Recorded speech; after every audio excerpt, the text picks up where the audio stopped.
Yeah, that one's Euclid. We're done with that one. Just lick it.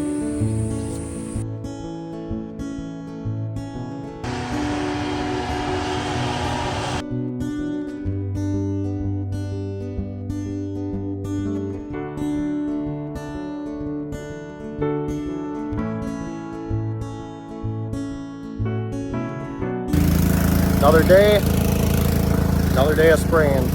Got some rain coming, possibly today, a slight chance, so we'll see what happens. That would be a good thing if we got a little bit, but we're not going to slow down because there's a chance of rain. So loading up the sprayer right now, some water and some staunch, which is our pre-emerge herbicide, and we're getting ready to roll here. Kind of a late start this morning. Takes a lot of work when you got to move your semi yourself and do everything, get yourself set up for the day. So kind of a late start in the morning, but all we can do is plug away. So we're loading the sprayer right now, some water. I'm gonna go get some herbicide, put it in the tank, and we'll be on the road. Hello and happy day. Welcome to New Age Custom Farming. The rain came a little bit earlier than we wanted it to, but honestly, we're not complaining. We needed some rain, so they got some spraying and planting done this morning. But then we just got a nice little drizzle, and now we have to do the fun chore of working as a family to get cattle off of the hill, which, if you know, you know, working cattle with family can get dicey sometimes. Well, it looks like all the guys got it, but it also looks like a little baby was born. So that is not supposed to happen here. We custom raise heifers, these guys, for a dairy farm, and they're all supposed to go back up to the farm before they give birth. And they get sent back based off of the list that the dairy farm gives us. So I don't know, this cow could have, or this heifer, well now it's a cow, could have calved early. Something could have happened, it could have got missed somehow. But the calf was born here, so we have to take it back up to the dairy farm. Poor little baby just doesn't know what to do. Should we get you back to the dairy farm so you can get some colostrum, get all cleaned off? It is a bull calf, so it will come back to us in a little bit, but we want to still take it up to the dairy farm instead of just putting it right in our calf barn, because then it can make sure it gets its colostrum, it'll get its navel dipped, all taken care of, just make sure it's all good, and then we'll be able to pick it up. Wow, Bree just locked us out of the trailer truck. I'm trying to get her to unlock it. While with a lot of attempting to get her to press on the buttons from the inside of the truck, me just calling her name and having her run back and forth between the spots, we got it open. Good job, Bree. Can you explain to me what you're doing, good sir? Well, we got a little bit of rain, so we're seeing how wet it is, but still dry underneath. I think we're good. We're doing a whole tour of the neighborhood. We're gonna let her rip. The shot of rain that we just had combined with the hot weather we've also been having is gonna make this corn pop up so nicely. It's already. This is probably planted, I want to say 2 weeks ago, less than 2 weeks ago. Got the boys back to their sprayers and they are off ready to go. And now I am back here at the calf barn to check on everything.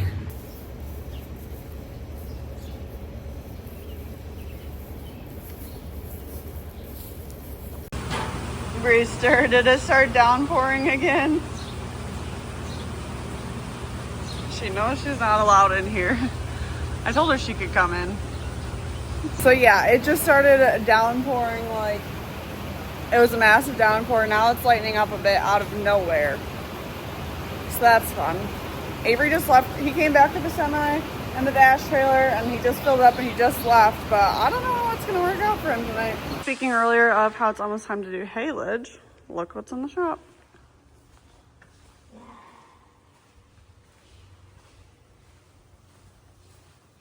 Forgot to turn the valve on my sprayer again and blew that hose in a hurry before the rain. Now I'm trying to fix my boom blowout because I keep doing this. Look at how corroded that is. Oh, that's what you want. All right, Mason, you're the electrical guy. I've wired this thing 3 freaking times. Where's your other wire? It's in there. Oh. No, it's not. Yeah, it's broke off. It's ripped off of there. So, yeah, that one's Euclid. We're done with that one. All right, Mason. Just when you were gonna fix it, just lick it. Yeah, see, I think it was actually just like it was tied to this. Probably. They probably had something pretty nice for it. There was. It worked great for like 5 days. You know? Then I ripped it off and it's never done the same size. I wish, you think we could just put a button there? That'd be nice. Probably. Look out, there's a little bit of pressure down there.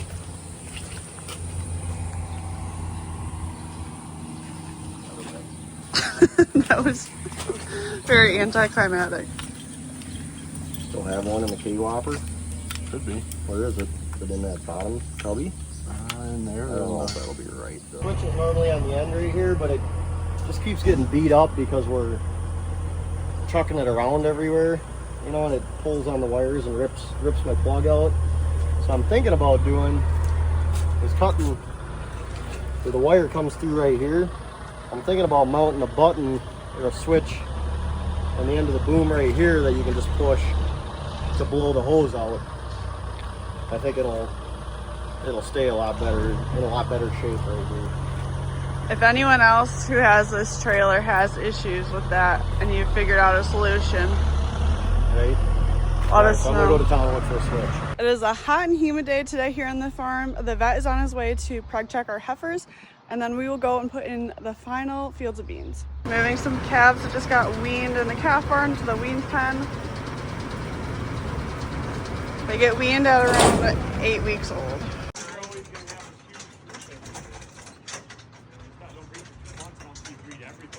I'm on my third load for today. Just sprayed off the first load of the third semi-load. So I was spraying through the field and I was having a little bit of trouble keeping my rate high enough. I had to slow down quite a bit. So that's usually a sign that my filters are plugged. So I'm gonna check them here and we'll show you what they look like. First things first, you gotta drain them.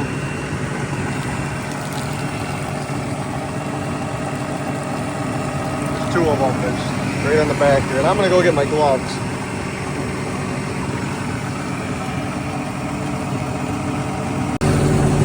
Well, I think I found the problem.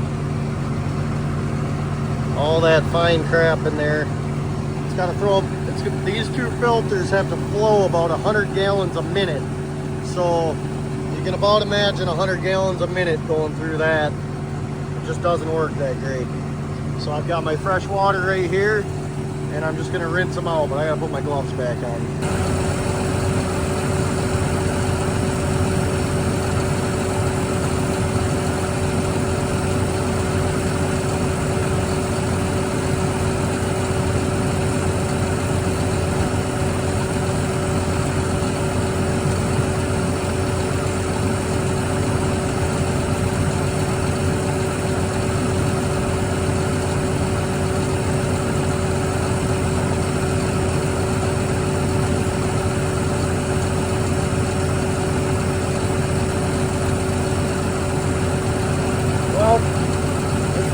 Coming out of there at all, it's so packed in there. Normally you kind of gotta get some higher pressure water to get them cleaned out, but I got 2 new ones, not new ones, but already clean ones, so I'm just gonna put these in and keep clean.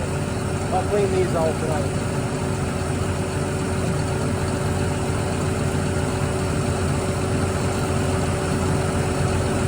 I used to have a brush in there to run through it, but I don't know where that went.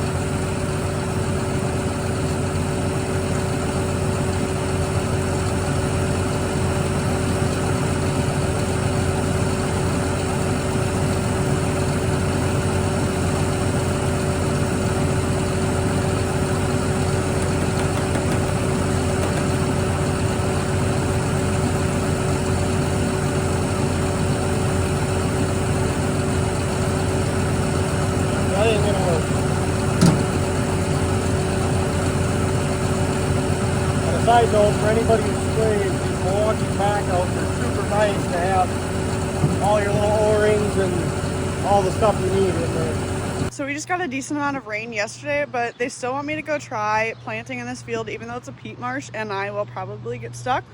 So we're gonna send it and see what happens. First up is a field that I've already partially planted, like, gosh, I don't even know, a week ago, 2 weeks ago.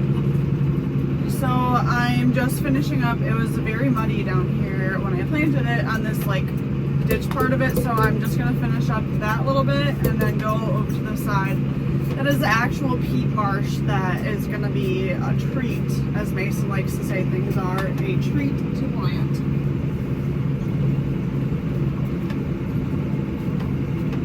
So this is the field that I'm going to next, and you can see it's the dark, rich peat soil. Peat marsh is what this area is. And if you are a longtime viewer of our channel, then you know last year, all of these fields down here got so flooded last June that I was actually able to paddleboard in here. So we are right near the Wisconsin River. It's just right over there. So it always, as the river is going up, as the river is going down, this area is heavily affected by that. The line between fields being pretty much arbitrary. So this is the field that I'm planting, and that's somebody else's. And it's very hard to see the difference besides that water or that grass area up there. These that are behind your wheels here, so just leaving seeds on top of the ground here. Yeah. There's not moving. These bolts got tightened too tight, I think. I didn't bring any tools to service truck with me. So How old is this drill? old, Older than me? probably.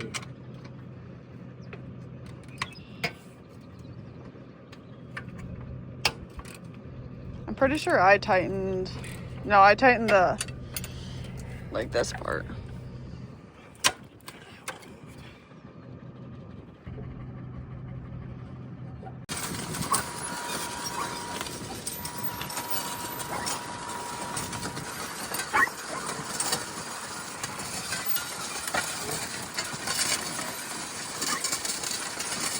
Still has to be, them have to be lowered a little bit. It's into softer ground here.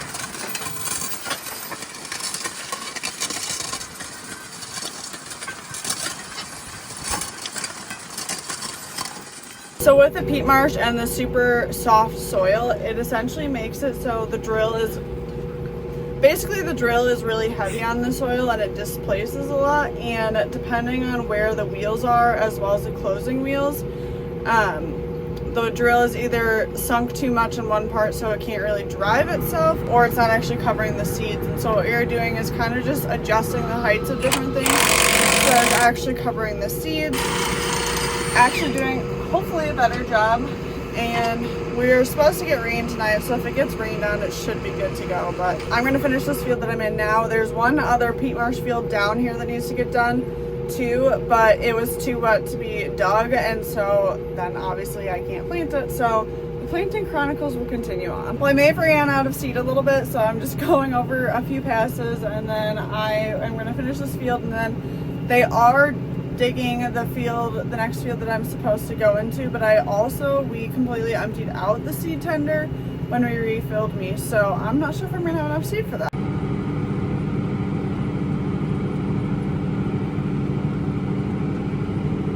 Well, that was officially my last field of beans because I do not have enough seed to finish the other side that I'm supposed to do, and the drill is not planting very good into this peat marsh.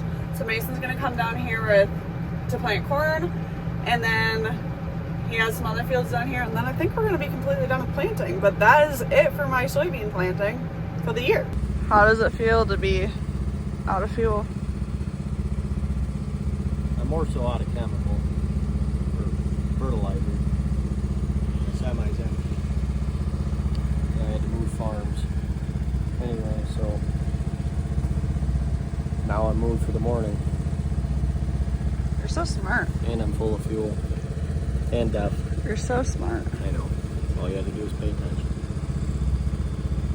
If you're so smart, what do I want for dinner? Probably Culver's. Bingo! Quick check of the calves before we wrap it up for the day. I do believe Mason should be finishing planting corn tonight as well, at least here in the final little bits. We'll see.